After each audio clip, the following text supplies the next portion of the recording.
Great. All right. Yeah, we'll give it a few minutes. While we are waiting, Georgina, where are you located?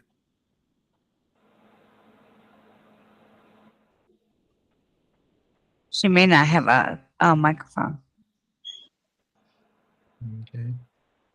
All right. Maybe just let's ask Pam. Pam, where are you I am joining? in Missouri.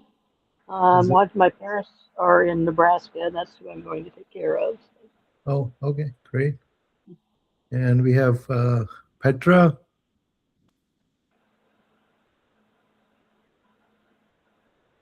You are on mute. If you like to share, go ahead. Otherwise, it's okay. Okay. Hello, how are you? I am in Puerto Rico. Oh, wow. Okay. I guess you're probably going to be potentially be the farthest person. Maybe, I don't know. No, there's someone else, and I know her. Okay, great. Mayra. Oh, Mayra Davila or Davi. I don't know how that's pronounced. Uh-huh.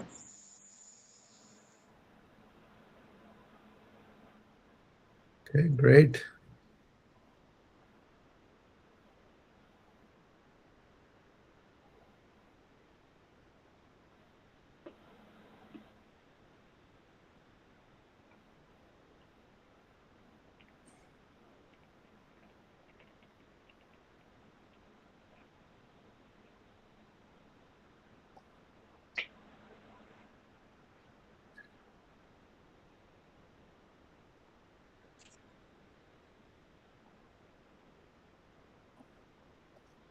Was anybody affected by the storms yesterday? Nothing here. Besides me? I'm in West Virginia, so y'all know I got hit really hard.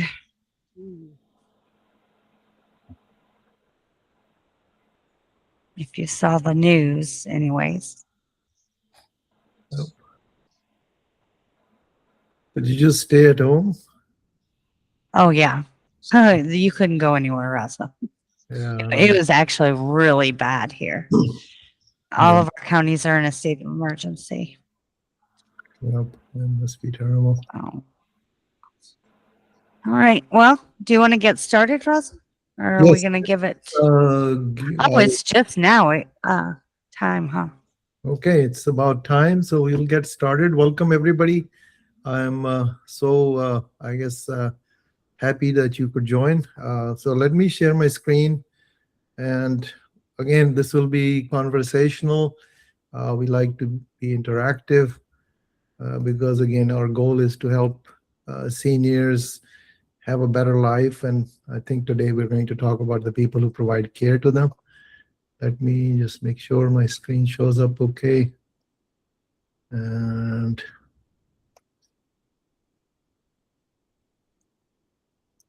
all right, can you folks see my screen okay? Yep. All right, and just a quick sound check. Everybody can hear me okay? All right, Yes. great. All right, thanks again. Welcome. So this evening, we're going to have a topic that is difficult, the sibling conversation on challenges that come across when you're trying to help your parents. And I mean, I'll just give some background about myself. The reason I have been involved in this whole process is my experience with our mother, who first was, was living with her father, and then he passed away, and then she was living alone. Actually, she was happily living alone, but then I think my sister and we thought that my sister was kind of a little bit more leading this effort. She felt like, okay, she's not able to take care of herself, and she helped her move in with us because she had to go for dialysis 3 times a week. So she lived with us, and she was really upset about leaving our own house. And then from living with us. After a while, she broke her hip and had to be moved into a nursing home, and then she hated that even more. So I was trying to figure out what is it that can be done, and we will talk about this at the end. A concept called, LiveIn Helper. Now we are just getting this rolling, and excited to be working with you. But again, our mission is to have seniors get a better life. Again, maybe I could be talking about my own fears, that I don't want to be in a situation where things are, challenging, I guess, as a senior. And I feel that a lot of people in the States sometimes are not getting the right care. So anyways, tonight we're just going to talk about the sibling conversation. And I think the thing that, there are some facts, okay, that siblings are the closest people that you have as a bond, okay? But the challenge is that love and hate kind of goes together, okay? To hate somebody, you have to actually have some love for them at some point in time, and then the love can flip from love to hate. If you don't know anybody, if you don't have any love, it's hard to be just, yes, you can have hate without love, but they kind of go together like yin and yang, okay? So the question is, the people you really care about, those are your siblings. Why does this become hard, okay, when it comes to dealing with the parents? Some challenges we have to recognize is that at up to a certain point, parents, were taking care of us, and then they are on their own, so they're living okay on their own, and we have our own lives that we started, but then something happens, and now the you know instead of the parents taking care of us, the tables are turned, and now the siblings have to figure out how to take care of the parents, okay? And I guess when parents have children, they have at least some understanding, some plans that, okay, I want to have children, and I would, face whatever is needed. Maybe there are other natural maternal instincts and all that help us deal with our children. But when we have to deal with our parents, it becomes a challenge, okay? And sometimes siblings, I think in most cases it's difficult to work as a team, okay, because there is no prior learning. You can't say, oh, this is how somebody else did it, so we should do the same way. So it becomes a challenge, and that's what we will talk about, okay? uh, the other thing is that, um, again, it's kind of human nature, okay? Things that we are doing because we care to do, just out of our own, like, you would never say that I am doing too much for my kids, okay? Mothers, and again, I mean also fathers, they do amazing things for their kids, but when they're trying to do things for their parents, and especially when they're sharing responsibilities, then it becomes like, I am doing everything and others are not doing anything, and things like that. So this causes a lot of resentment. And unfortunately, I think the thing sometimes people overlook is that this type of resentful relationship with your siblings is really impacting the parent also, because now they feel like I'm a burden, and these my kids, strangely, I guess, for parents, kids are always going to be kids, okay? It doesn't matter. uh, as an example, when I would go and visit my mother in the nursing home, and pretty much we were trying to go there every day. When she's gonna eat, she first would always ask, okay, did you eat dinner or not? Things like that. And I'm like, what are you gonna do? If I say yes or no? But I'm just like, because they care, they still think, you're still a child. So I think if we put them in a situation where they love all of us, and then we're causing this rift, it becomes a problem and they get caught in the middle. All right. So I think we will talk about what's the better way of doing it tonight. So let's there has to be a better way. So the agenda for tonight is having some kind of a roadmap on how do you navigate this caregiving conversation. Okay. And if have a more educated way and a plan of action. If you have that, at least you can plan and do something about it if you have a plan. All right. And we will share this recording. If all your siblings are not here, feel free to share this recording with the others and say, I learned something. Don't say that I really want you to do this. Just say, I learned something, would be worth sharing. See what you think. Okay. And then I'll talk about how you can carry on from there. So the first question is, why does it get complicated? Okay, what are the things that happen that cause conflicts in caregiving to your own parents? Okay. The second part is that I have divided the sibling roles in five different, I guess, just to understand the dynamics, into five different roles. If you understand these roles, I think you can have a better way of having some roles assigned to each person based on their natural instincts and what they have been doing.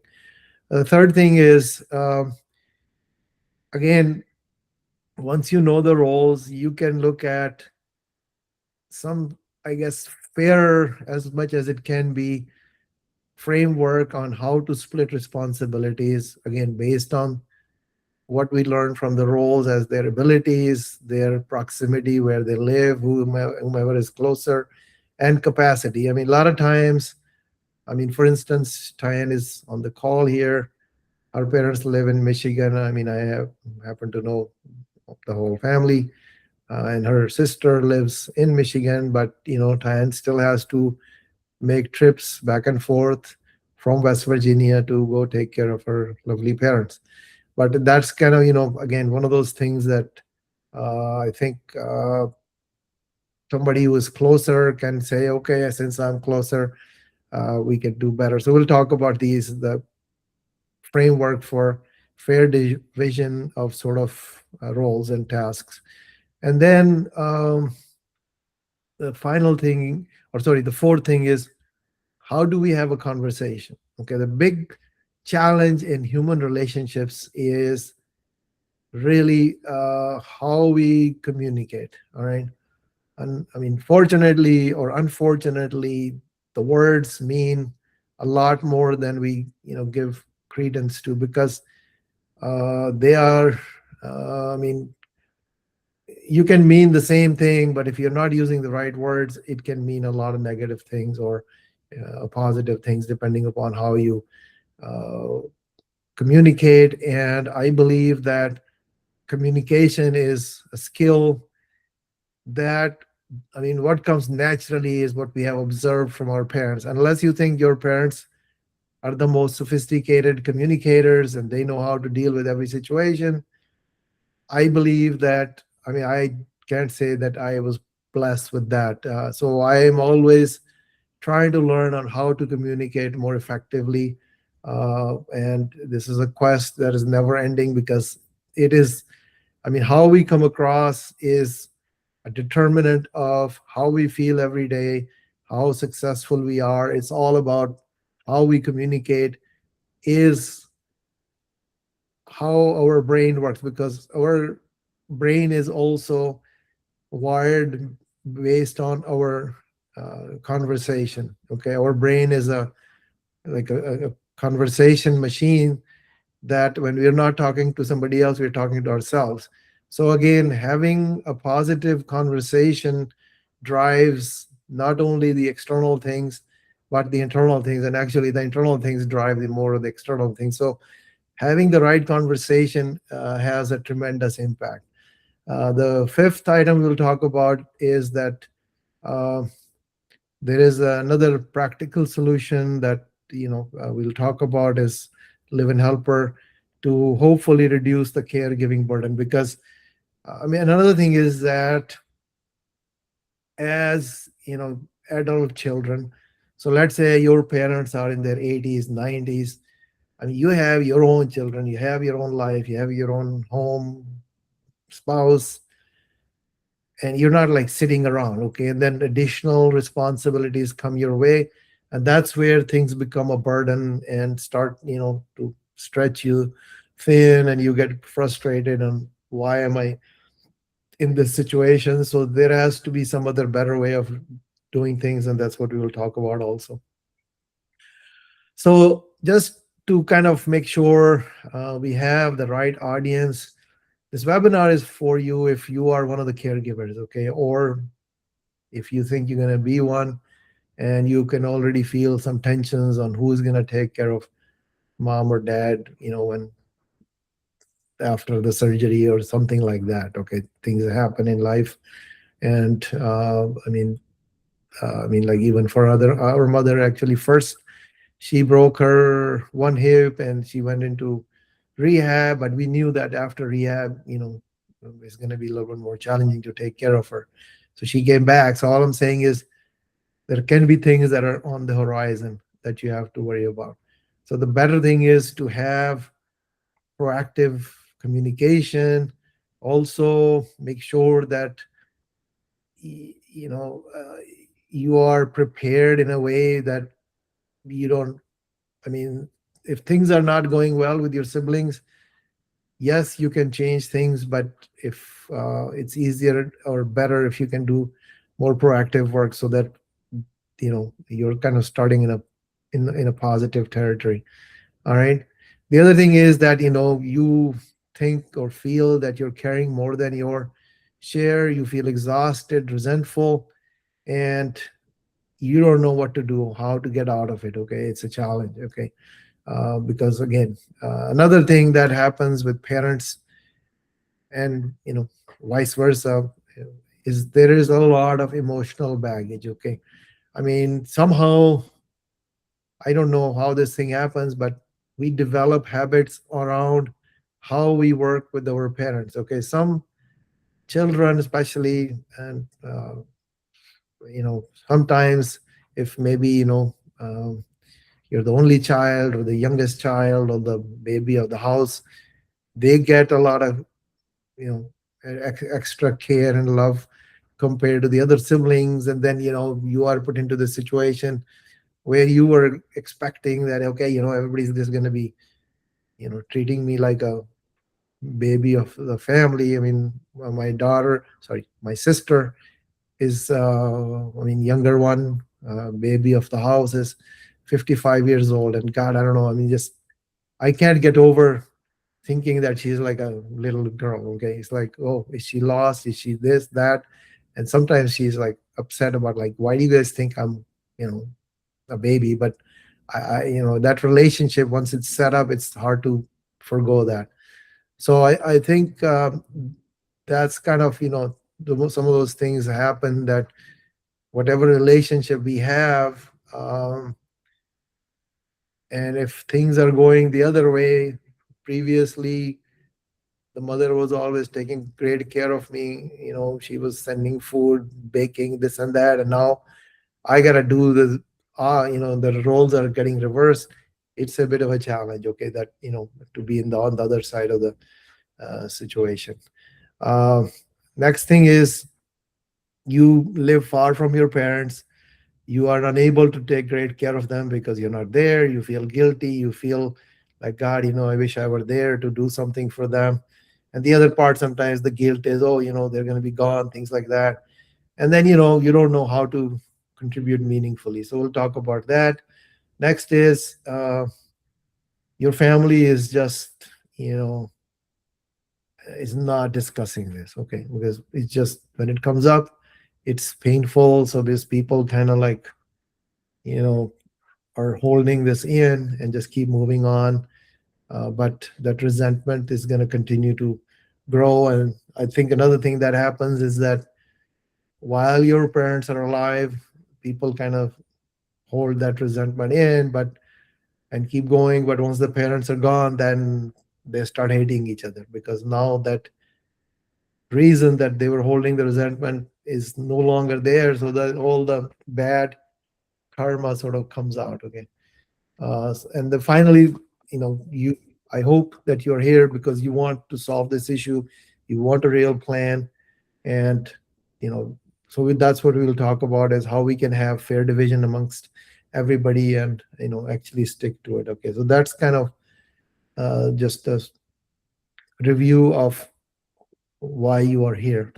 All right, so this is the important part. Okay, 5 sibling roles. If you can identify where you fit, then we will continue to use this framework to the next step. Okay, so the 5 are, the first one is the person doer. Okay, again, there are, again, it's personality. It's like, a lot of times the older siblings are doing more. And sorry, I'm moving a little bit backwards because the sun is shining on my face. But um, so they want to do, I mean, especially usually the eldest, sibling, or I don't know how these things happen, but somebody wants to take on everything. Okay, they feel indispensable, but even though they're doing everything, they're still secretly resentful. Okay, they don't like to ask for help. They think that people should come and offer help, but if they don't offer me help, I'm just going to keep doing it, and I'm just going to be, you know secretly upset. And actually, they're going to do these things out of anger, like, I'm going to show you that I can do it without you. Okay, so that's one kind of group. All right, the second one is the avoider. um, they I mean, there are certain people who like to stay busy so they don't have to deal with too many things that are not pleasant. Okay, so they stay just involved in their work. They are distant. They may appear as non-caring, and uh, and I guess, sometimes they don't even know how to help. Okay, I mean, it's like nobody's asking me for anything, so I'm not gonna do anything, because if I do it, I might get in the way, and somebody who is already the doer might get upset that I'm not doing it right. That's another challenge. Okay, like person A, I mean, let's say, or just make it simple. You have 2 siblings. One person is gonna think that you know mom should eat fish or potatoes or whatever, and the other person says no, she should be eating meat, for red meat, because she's not getting iron. So things like that, where uh, that also becomes an issue, that even if you're trying to help, somebody else may say no, you're not doing it right. Okay, so that's kind of another. So then that person starts avoiding more. The next one is the director, which has all the ideas, but they don't like to take action. I don't know, that somehow Tyan kind of thing reminds me of myself, but sorry, I'm just joking. But so they are giving advice from afar without really taking on any of the responsibilities.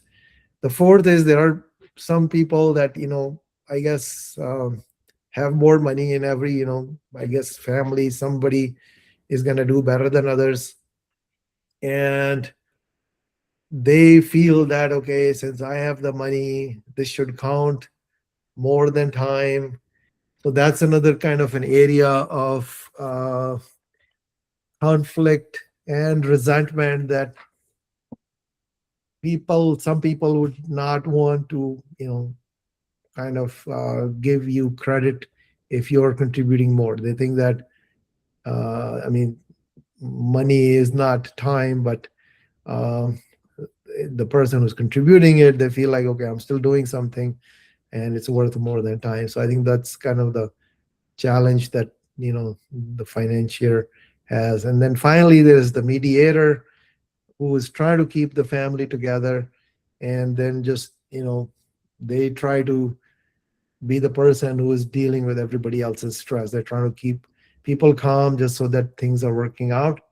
So I think just the bottom line is that none of these roles are wrong. Okay, but the challenge is, if they go unspoken, uh, they become a source of every argument, or they become I guess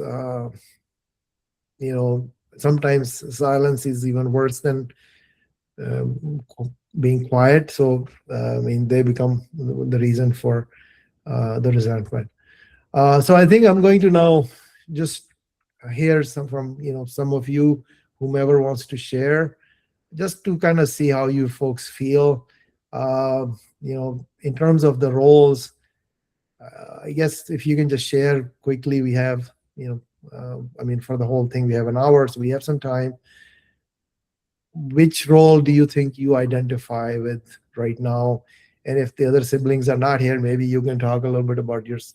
Them again, think of it as a sharing group, trying to help parents, because if we are unhappy, our parents, they can sense everything. Okay, I mean, that's another thing. The parents are very, I mean, perceptive of how and what's going on in their kid's mind. It doesn't matter. You can be 80 years old child, and your parent can be 100 years old, but they would kind of have a feel for what's going on with you. Okay, so maybe let's I don't know, maybe if somebody could do this, I would appreciate that. So uh, I don't know, maybe I see the name here, Petra. Can we ask you for your thoughts? Yes, this is very interesting. We are in sort of a crisis because one of the siblings has taken care of the mother. She's done everything, but she is at a point where she cannot really. She feels overwhelmed, and that is. And a problem is that half of the family lives in Orlando, Florida, and half of the family lives in Puerto Rico. Yeah.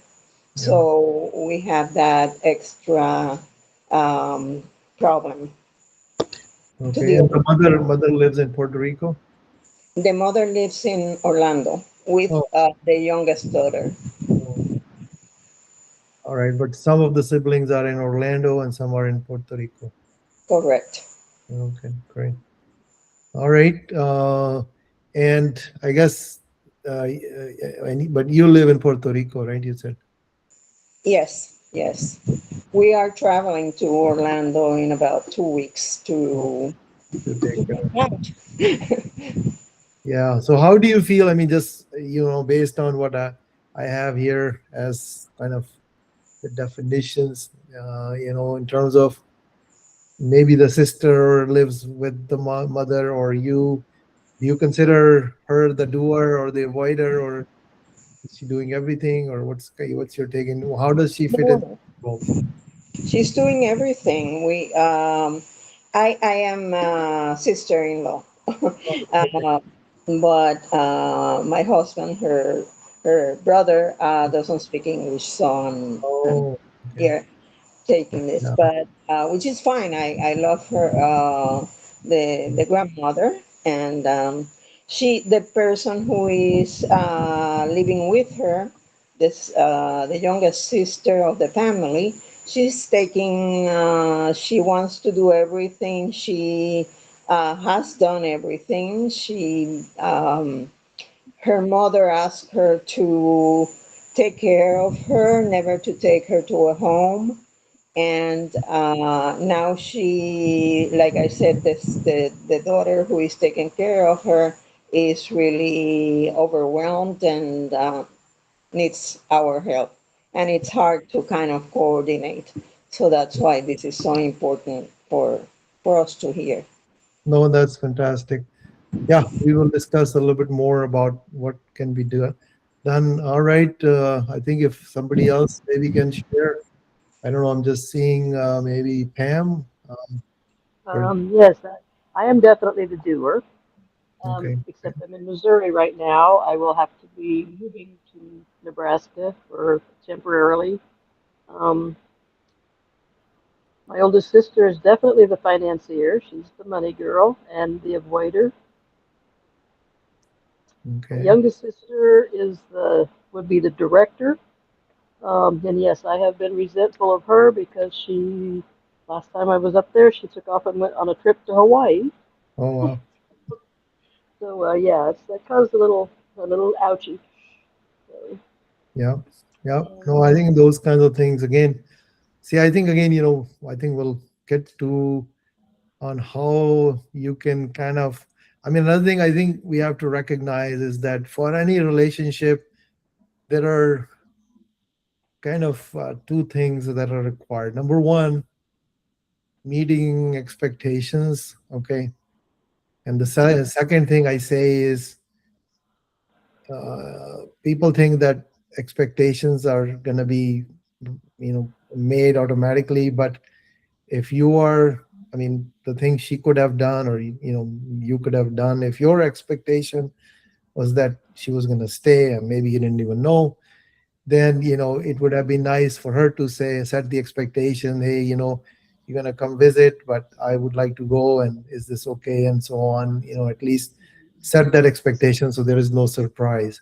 So that's another thing, I think, what I call active communication, where you're yeah, always thinking you about. definitely get along fine, and I got over it, and we moved on. Right, yeah. Yeah, but I think the challenge is, so you are kind of a, forgiving kind of a person. But one thing I'll say that, okay, you're okay one time, two times, three times, but it kind of, that resentment kind of builds, and it can be it can accumulate. Okay.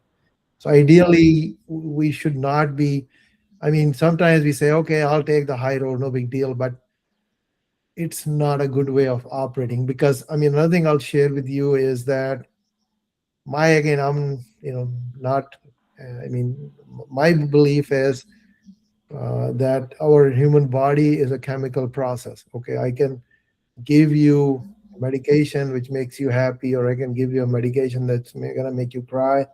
So if you keep doing something against which is wrong, it kind of piles up that negativity. Okay. That's why, again, same thing is that, like, if you take an antidepressant, it Hmm. doesn't, like, work overnight. Okay. I mean, all these things kind of accumulate over time. Same thing with our, I mean, things that are positive or negative kind of pile up slowly. Okay. So we Right. gotta watch out and protect ourselves. Hmm.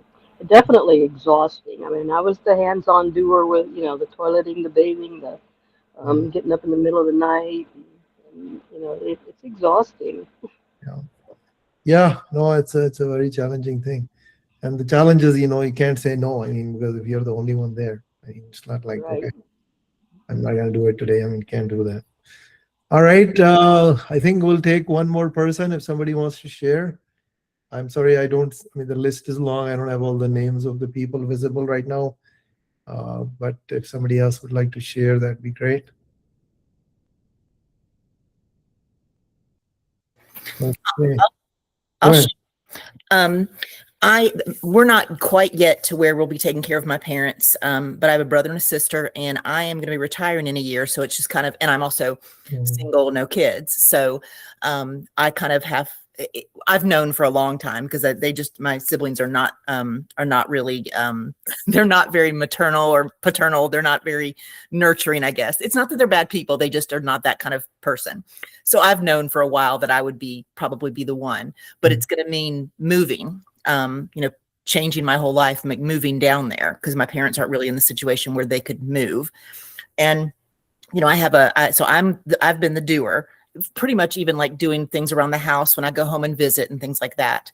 My brother is probably more the financier. He has the money in the family.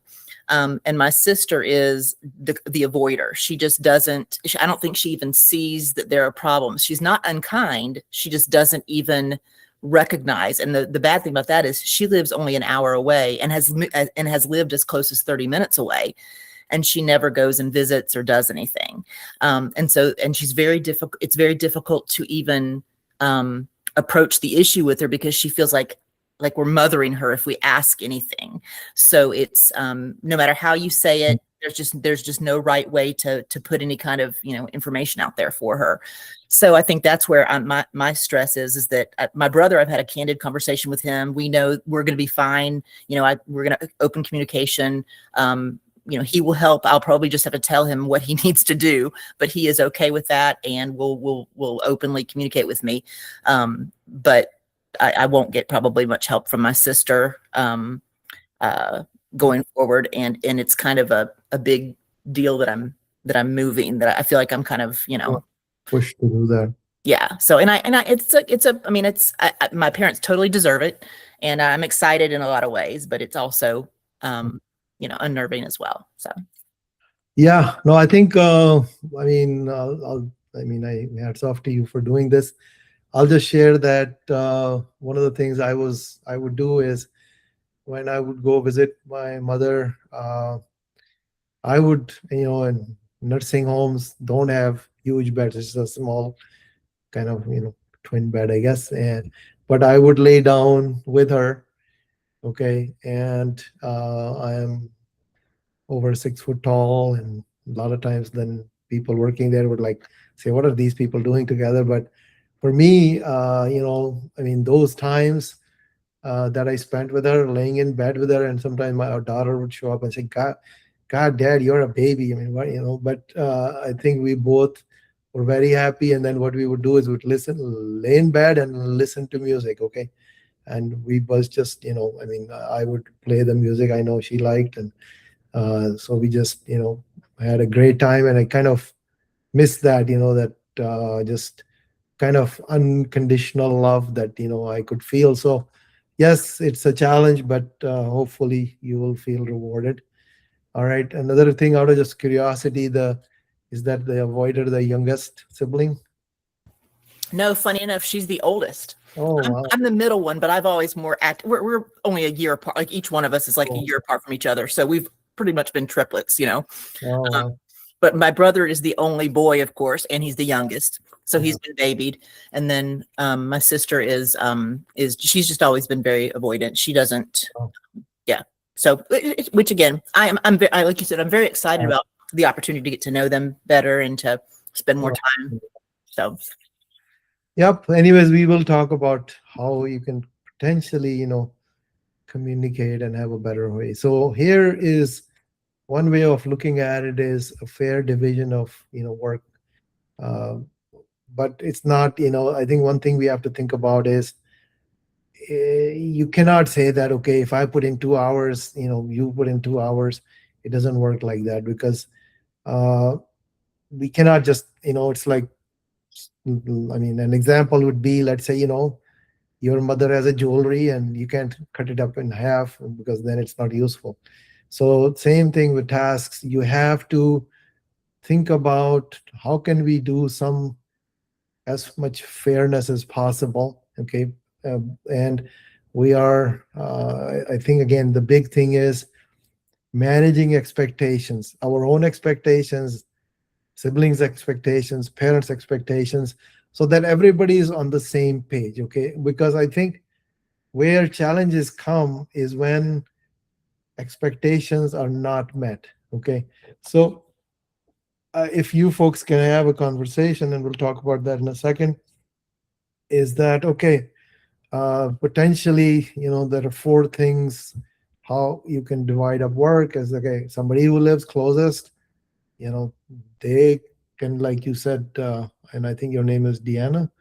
You know, talk to them and say, hey, you are the closest person. You can do some in-person things.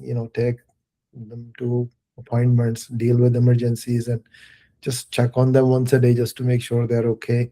So is the mother living by herself right now? no, for me, my mom and dad are both together. My Okay. Yeah. my mom is doing well health wise, but my dad is Oh, beginning dementia, so she just has a lot of stress because of yeah, that. that's also very challenging. Yep. So that's one thing. The second thing is, who has the availability, flexibility in their schedule. I mean, how much time can they, I guess, take? So that's another thing, is the availability side. The third part is financially. I mean, again, if my take is, if somebody, I mean, let's say you have an avoider, okay. I mean, I would say, okay, you have, and maybe, again, the challenge in life is everybody has the best reasons for whatever they're doing or not doing, okay. So if you talk to this person and you ask them why, they'll have like a whole litany of reasons, and and they strongly believe in it. So maybe, if they are not able to do something that you think they should do, at least see if they can do something else, so that there is less resentment, and at least you understand that, okay, you're not available, but at least you're contributing financially, even if you have less money, but do something about it, okay. I mean, just at least, I mean, provide some contribution, so we don't feel like you're avoiding, okay. So I think that's another thing. The other thing, we can look at is who has more organizational skills. What that means is they're watching over the medications. Uh, I mean, for example, in our dad's case, I have a half sister. She was in charge of all of his medications. And as, I mean, if your father is on getting toward dementia and stuff, I mean, these days, I don't know, this is like a gazillion pills seniors have to take. Okay. I'm not super old, but I'm getting there. So I also take a lot of different kind of this vitamin, that. So I think at least have somebody deal with that, worry about just the taking care of the medical type of issues, insurance, and also just somebody who can have better communication with parents. So you can have all these different kinds of tasks. Okay, again, don't think about, okay, it's going to be equal. It's never going to be equal, but the goal is that, okay, what can we live with without hating each other, and we say, okay, you do A, I do B, and we're okay. So I think the steps you have to take, all right, and the first step is asking, all right. That's kind of the big thing, and a lot of times we don't take the first step. So I would say that in any case, try to hold a family meeting, okay. Say that, okay, we're going to meet here or online, whatever works, and we're not going to have, I mean, we don't want to meet while somebody's watching TV and have other non-involved people, okay. I mean, just say, okay, we need to do this, okay. And then the other thing is create a master list of all the caregiving tasks and responsibilities, big and small. And it can be, just anything and everything, including financial burdens, so everybody is aware. I mean, just this is like a business planning their budget on, okay, this is what we need to do, these are the tasks, this is the money, and then figure out who can do this.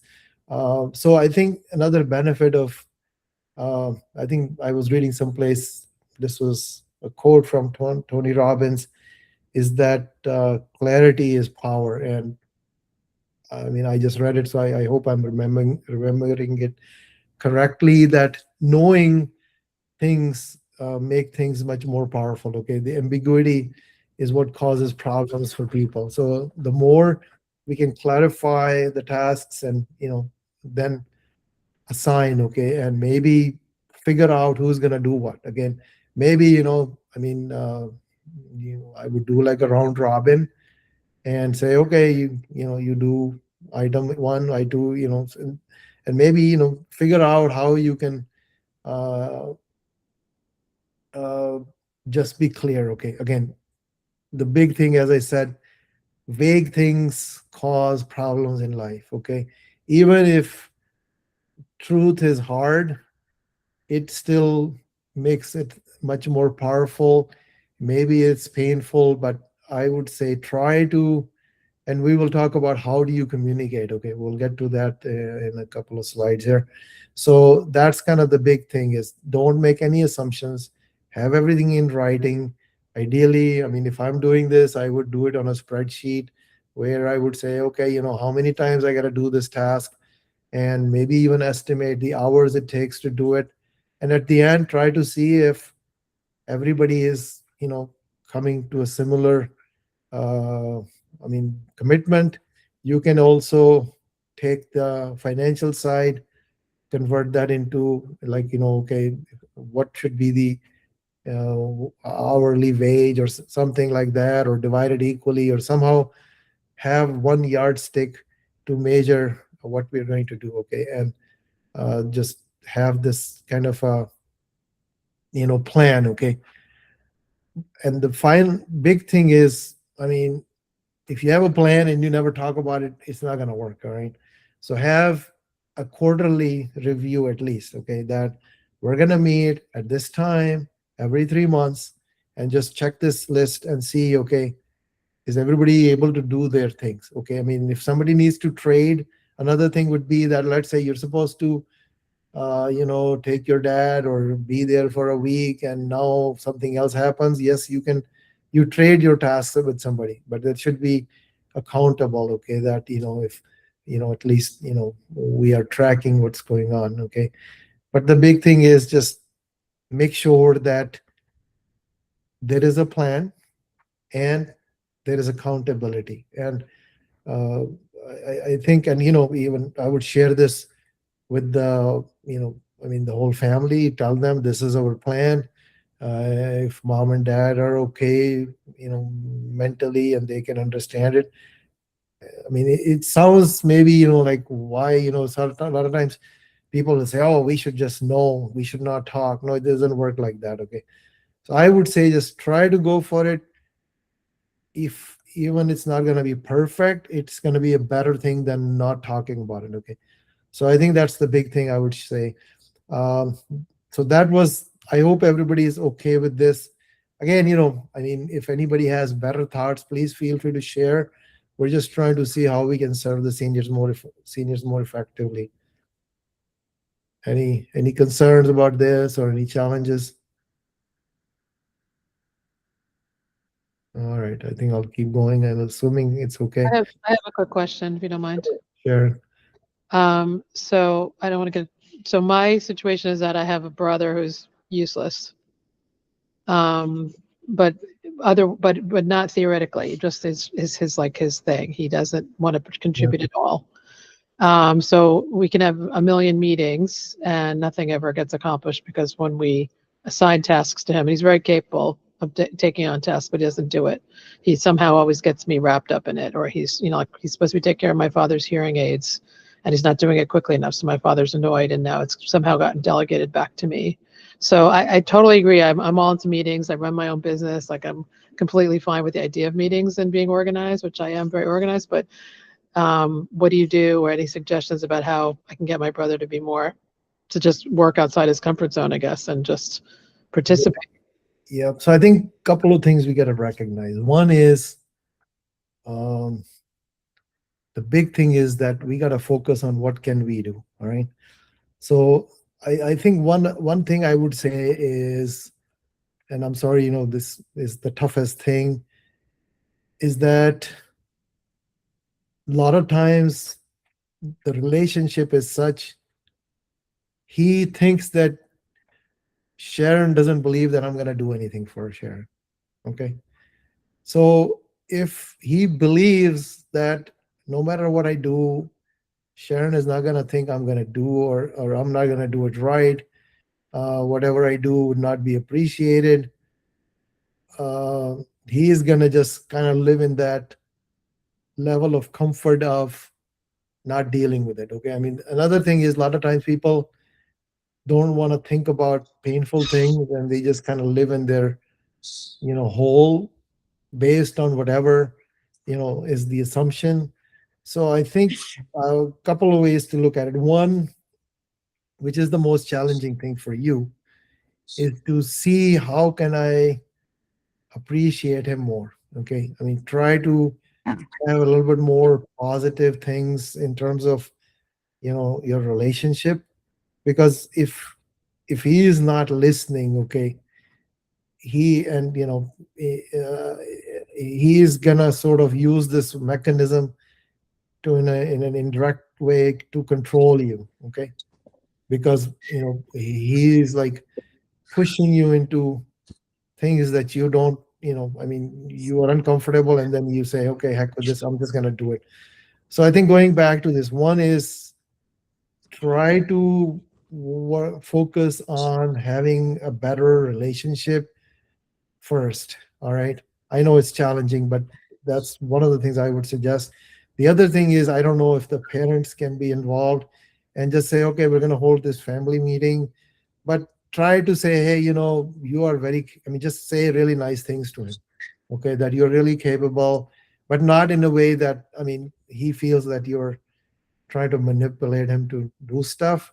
But I think, again, do your best. Okay. Positive, Yeah. positive reinforcement is Yeah. so powerful because when somebody feels like they have actually made a difference, and you know what, here's the thing, let me just say to you and I, when we're doing like everything and they do something so minuscule and we're like, well, it's about time, like that's how I feel sometimes. However, I find that the positive reinforcement, the like, oh my God, you did such a great job, dad was so happy with that, and like I have to do that with my brother-in-law. And it really has kind of like changed his attitude, and he's like more apt to want to help now. And it's super hard. It's so hard because for me, I'm in West Virginia, they're in Michigan, and I've had to drive. It is literally 10 and a half hours to take my mom and dad to a doctor's appointment because my mom broke her leg and my dad had a brain hemorrhage and wasn't able to drive.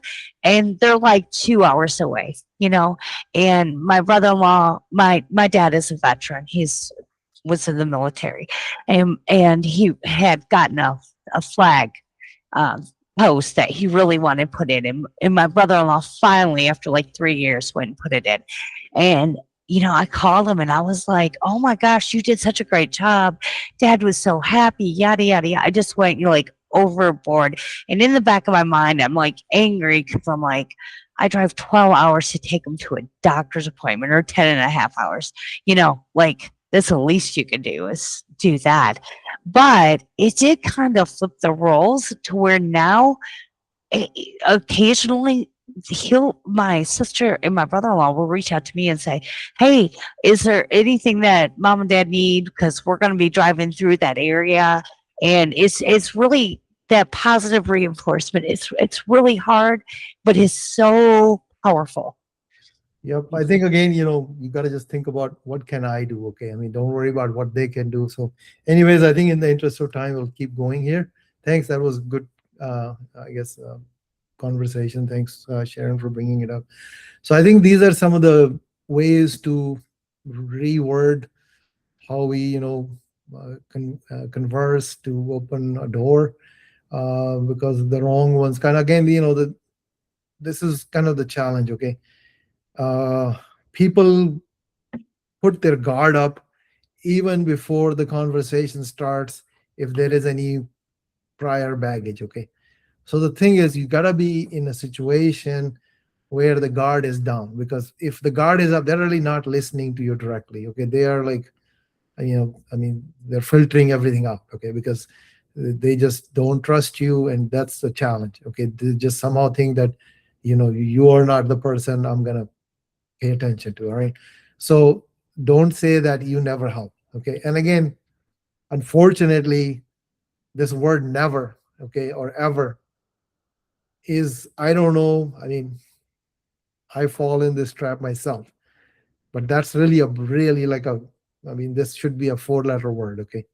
But so never say that. Okay.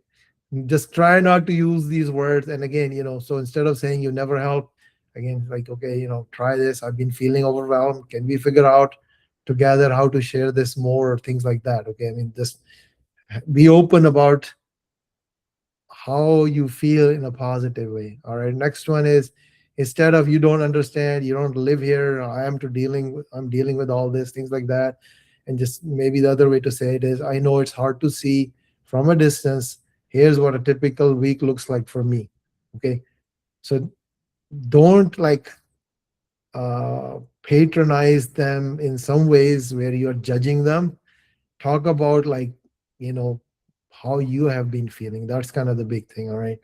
Um, Next thing is, instead of saying mom or dad likes me better anyways because I do everything for them, and then, maybe try that, let's keep this about what's best for them. It's not about, the old stuff between us. Okay, just say that, okay, yes, we had some conflicts, but right now it's mom and dad, and we got to take care of them. And then next thing is, instead of saying, just like, this is what I was talking about, it's like, fine, I'll just do everything. Okay, just, it's like, go back to your hole, I don't want to talk to you, kind of thing. Okay, so that's where, you can say, I need to, again, in this, you know I'll do everything myself. You're still kind of judging them, that I don't think you're going to do anything, right? So make sure that we are putting positive light on them. And again, say that only person I can change is myself, and how I communicate is going to have an impact on the other person, right? So first I got to change myself, my attitude, and then expect that, at least, I mean, even if you can't change your attitude, or use the right language. Okay, that's the big thing. So, instead of saying, I'll just do everything, just say, okay, let's talk about this, we need to make a plan today. I can't keep going doing this alone because of these challenges I have. All right.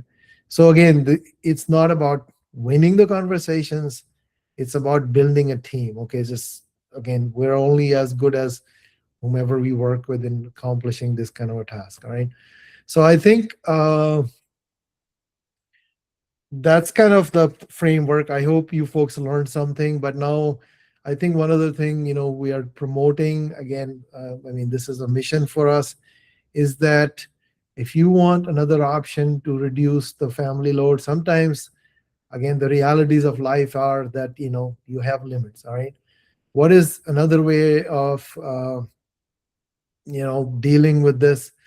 And again, sometimes the cost comes into play. But if there is something that can be done without any cost, then I think it's a good solution. Okay.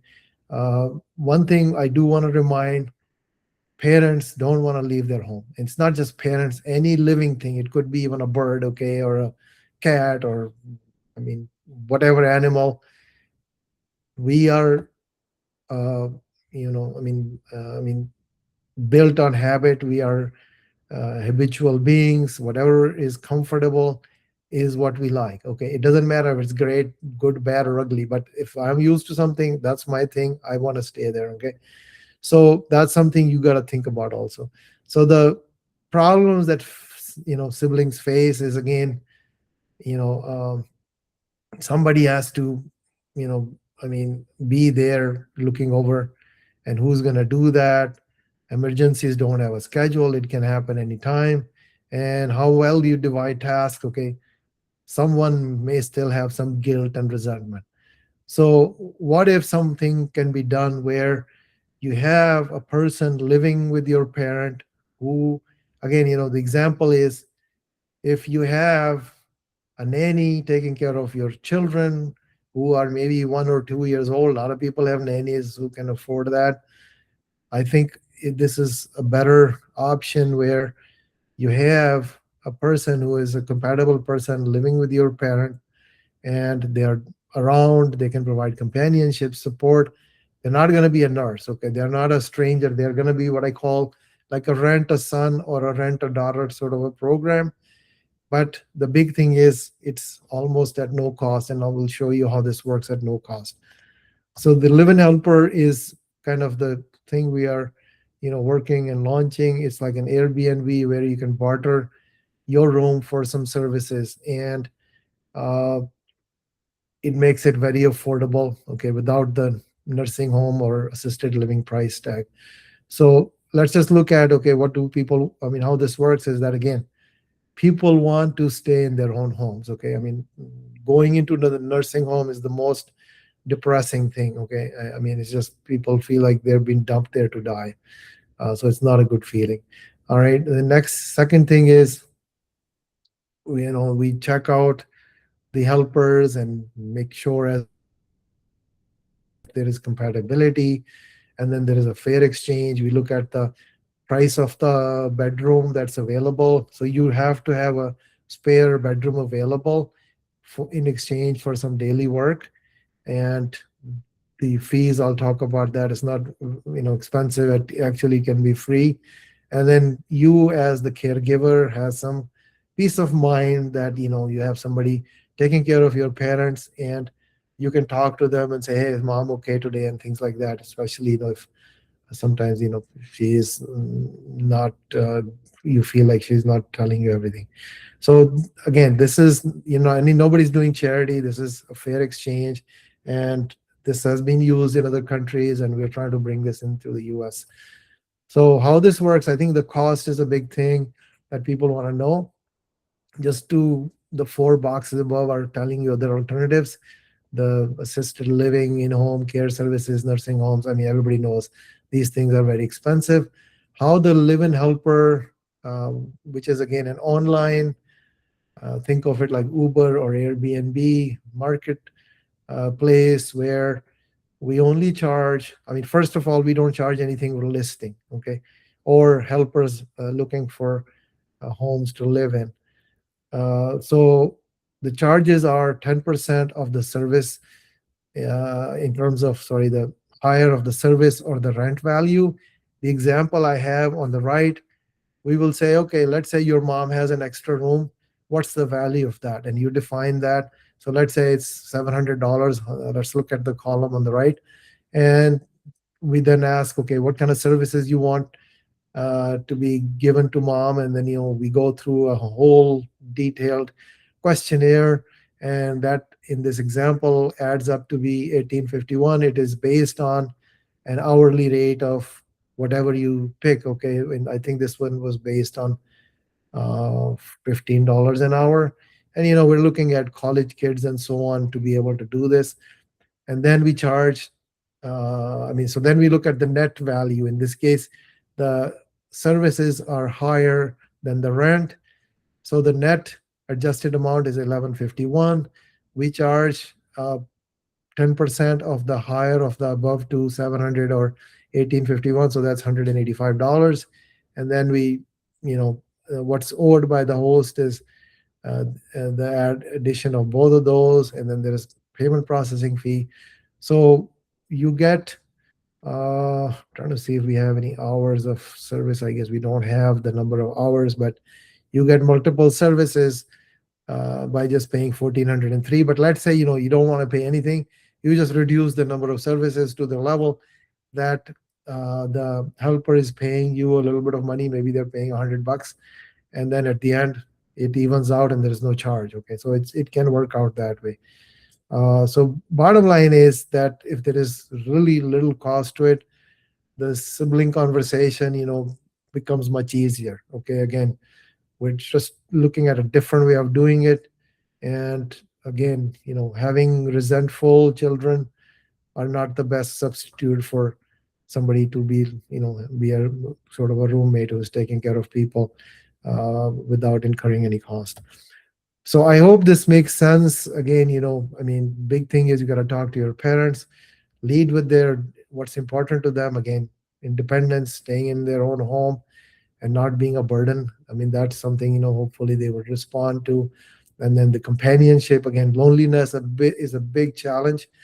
If you don't think it is, try living, for a week by yourself, and then you'll feel for your parents if they're living alone.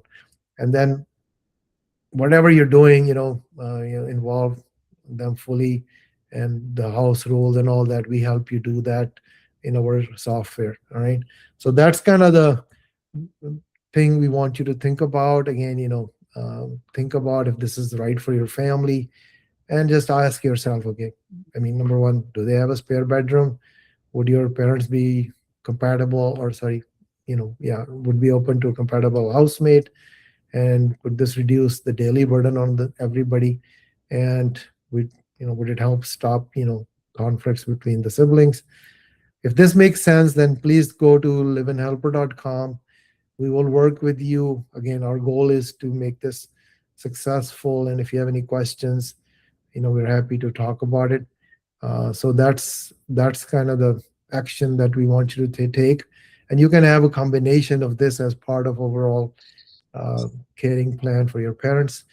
So I would again, in respecting everybody's time, please go to liveinhelper.com. Another thing I would announce is that out of this meeting, if you can have, again, there is no cost to it. If you just list your home on our website for your parents' home, we will be giving out a $30 Amazon gift card just for you trying and thinking about this whole thing, okay? Because we want your thoughts, experiences in I guess looking at our software and see if this makes sense. So we're trying to get this going, and that's what we will be happy to pay. All right, I think I will be wrapping up. Any last comments anybody has? Yeah, Raza, I just wanted to take a minute. I just wanted to address everybody here. My name is Tyne, and I'm like the customer facing person. So you'll deal directly with me with any questions or assistance you need with getting anything listed, or just if you want to have a one-on-one conversation with me. I want you to know that I genuinely care about each and every person's situation, and I care about how we're handling the people in our society. And I want to make things better for you and for your parents and for everybody involved. So I want you to know that you can feel free to reach out. The support at LiveIn Helper is my email address. And you can reach out to me at any time. I will be happy to walk you through. We can do a screen share. And just even if you just want to talk about like what the challenges you're facing and see if what options you have, I'm here for you. So my name is Tyann, and feel free to reach out to me at any time. Okay? All right, wonderful. Well, thanks everybody for joining.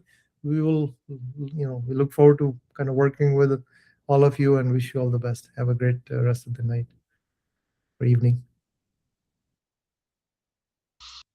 Thanks, Raza.